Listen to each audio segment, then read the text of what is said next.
democracy. The competent people with lighting. the ones that Thanks, don't drink Joel. fluoride, you know?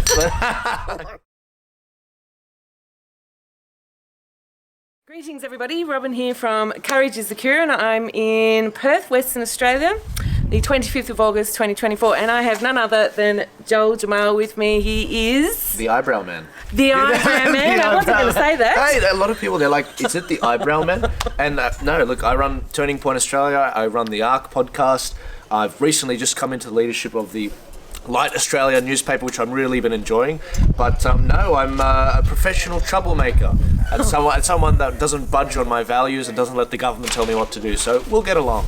Yes. So one of the questions I wanted to ask you for people that perhaps don't know you, Joel, and for people overseas, is what were you doing before the COVID war? Oh yeah, no, look, in early 2020, I was 7 or 8 years into my property career. I started off on the construction side, on the tools, bricklaying, steel tying, and landscaping, and then eventually I got a white collar job after I finished my property economics degree at UTS in Sydney, and I became an assistant development manager.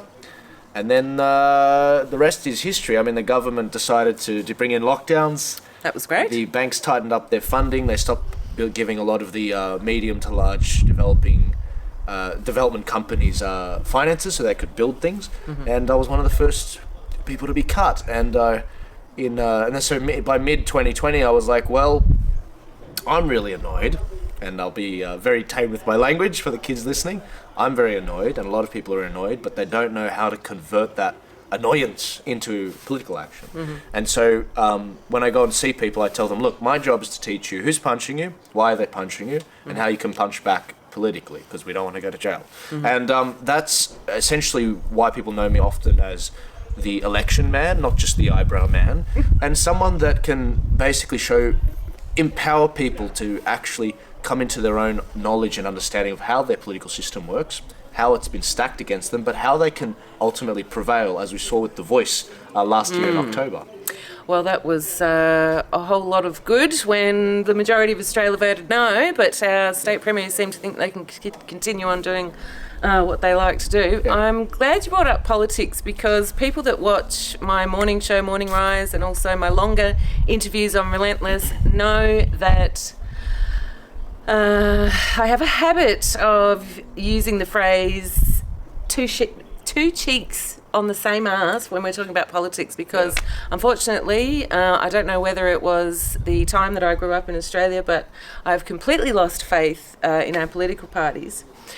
But listening to you while you've been here in Perth and watching your work over the years, I'm wondering what piece of the puzzle it is that I'm missing, or something I'm not understanding, that would kind of reinvigorate that hope about our political system and what it is that I can do to help make the political system effective. Yeah. Because I feel like there's some part of the piece of the puzzle I'm missing with my understanding, because I really have no faith with the Union Party.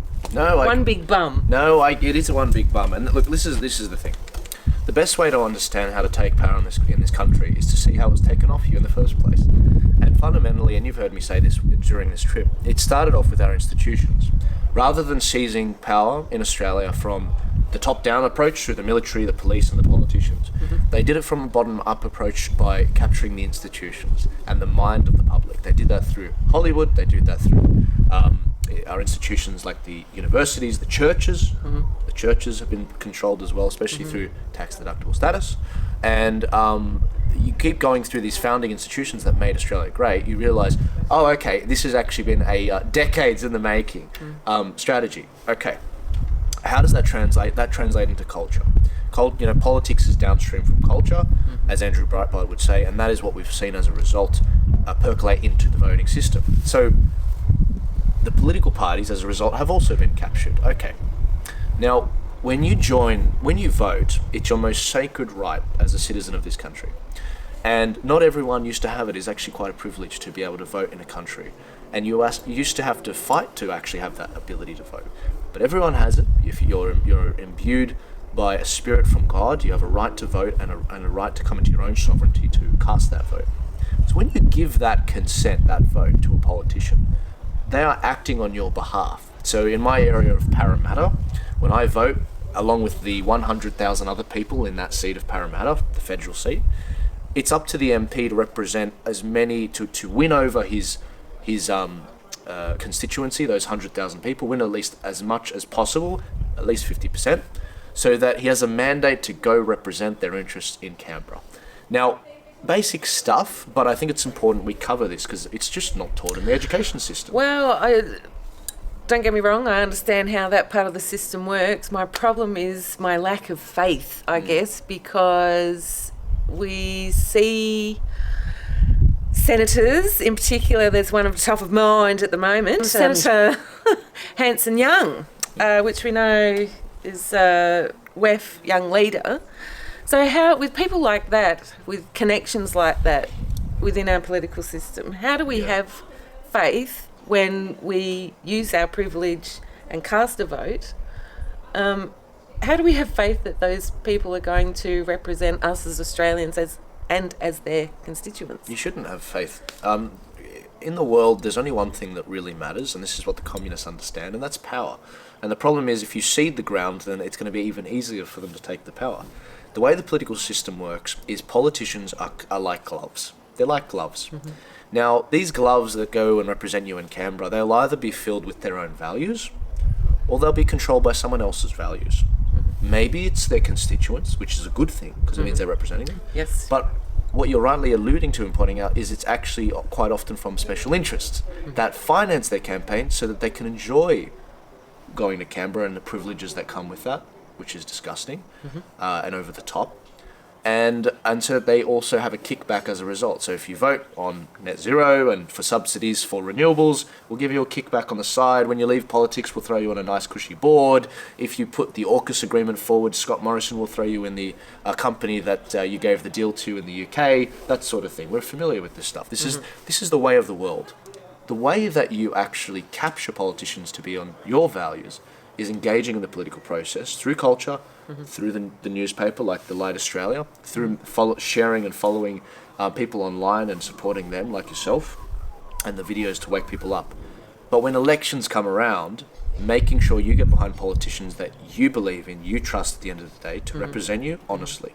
Now, if a politician has the backing of his constituents, or if he doesn't want to lose his position in his area because he has to support certain policies that his constituents want, you don't give him a choice.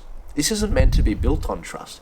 This is meant, they understand one thing, and that's getting elected and numbers. Yeah. So in my area of Parramatta, for example, it's what we call a marginal seat. The member, Andrew Charlton, only controls it by 5%. I put out election resources, including the how to vote cards, where you put your address in and it tells you who we recommend voting for. Yep. In Parramatta, we had 3,000 to 3,500 votes, which is larger than that 5%. It's larger. So that's his margin in staying elected. So when I call him, he picks up the phone. That is what the left do more effectively from our side, and that is what I'm really interested in teaching people. It's about how to, in short, grab the politicians by the balls and say, listen here, you're going to treat me with respect. This is what I want happening in my life. I want lower taxes, a smaller government that stays out of my life. And if they want to be re-elected, they better listen. And if they don't, you throw them out. You get them out. And with some seats, the margin's larger, but with other seats that are marginal, where it's less than 10%, they're a lot more receptive to taking up your phone calls. They're less likely to, blow you off. Something I thank you for.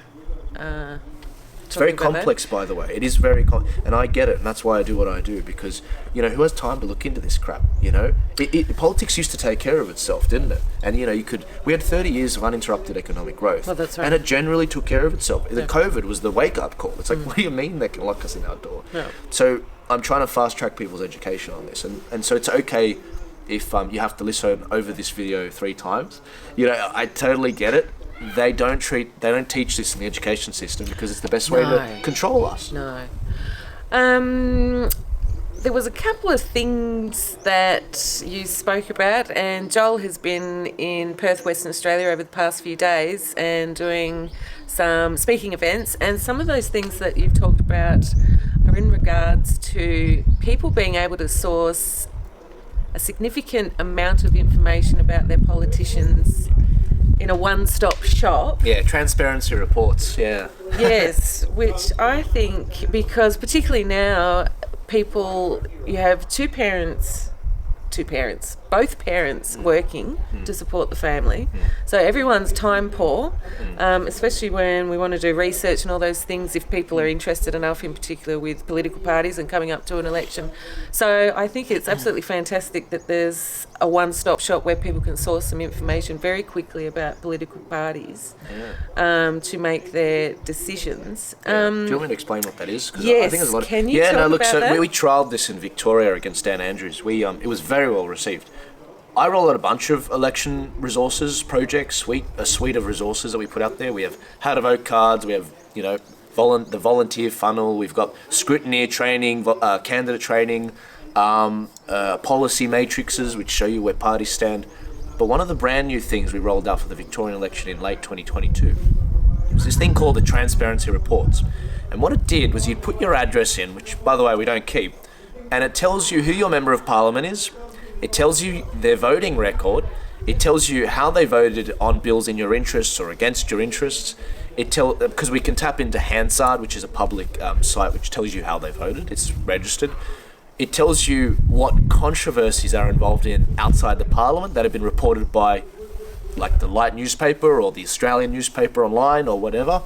And the third thing is we're adding a new feature which tells people what their expenditure is. How much of your tax dollars it's very hard earned, with respect, how much of it is going towards flying around the world, how much of it, these are the politicians that are pushing net zero, for example. Wouldn't it be nice to know how much Adam Bant is flying on the public dime?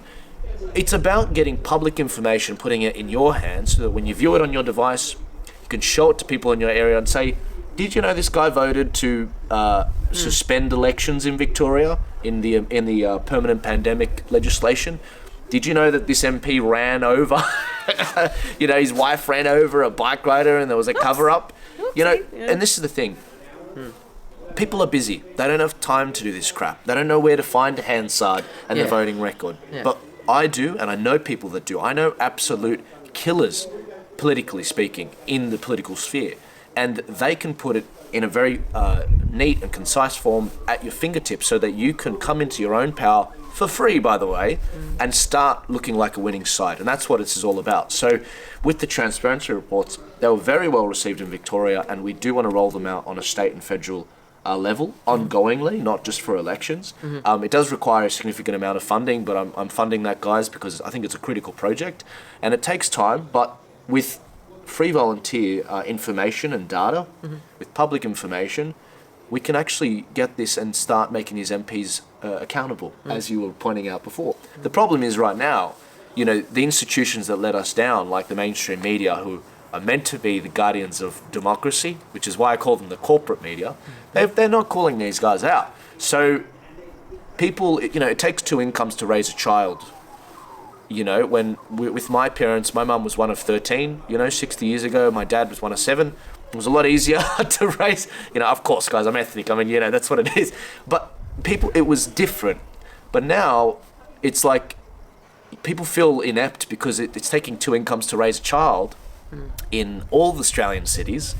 And we feel like we're going backwards. We feel inept. We feel like we're losing something special. And no one even has time to understand why that is and where to find the resources. That's where I come in. I treat you guys with respect. I treat people where they're at. They don't have time. And I try to give it to you guys for free. I'm not going to hold this behind a paywall. And that's the most effective thing we can do to start winning and learning from the left, the tactics they use, but not giving up our morality, which is what makes us different as well.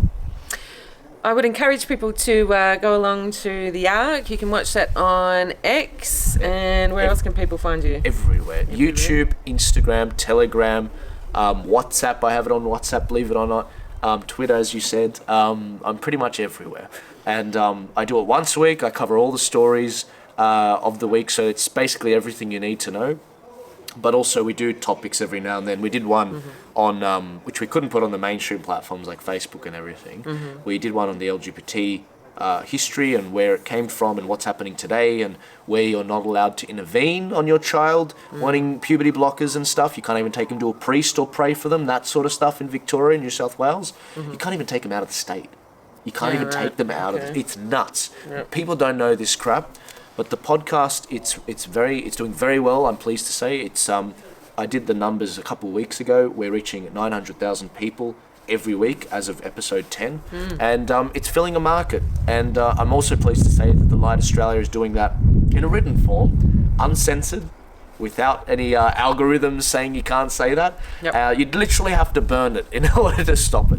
But we've got an amazing group of people that are spreading it around. We've got an amazing editorial team that are independent and that are filling the gap in the corporate media, what the corporate media aren't talking about. And the future looks bright, my friends. It looks bright. Look at what happened in the referendum. And look, but you know what? Don't we have the best audience? Like, they're like, you know what, Joel? I know you haven't set it up properly. It's because it's off, but you know what? I will take that because it's authentic. Yeah, it's freaking authentic. You know, you go to Channel 7 and it's not the opinions of what they think. They're told what to think. They're run it by the lawyers, you know? Yeah. But no, look, I want to thank Robin. I want to thank everyone that's had me here. They've been very lovely. I haven't travelled to any other state more than WA, especially last year.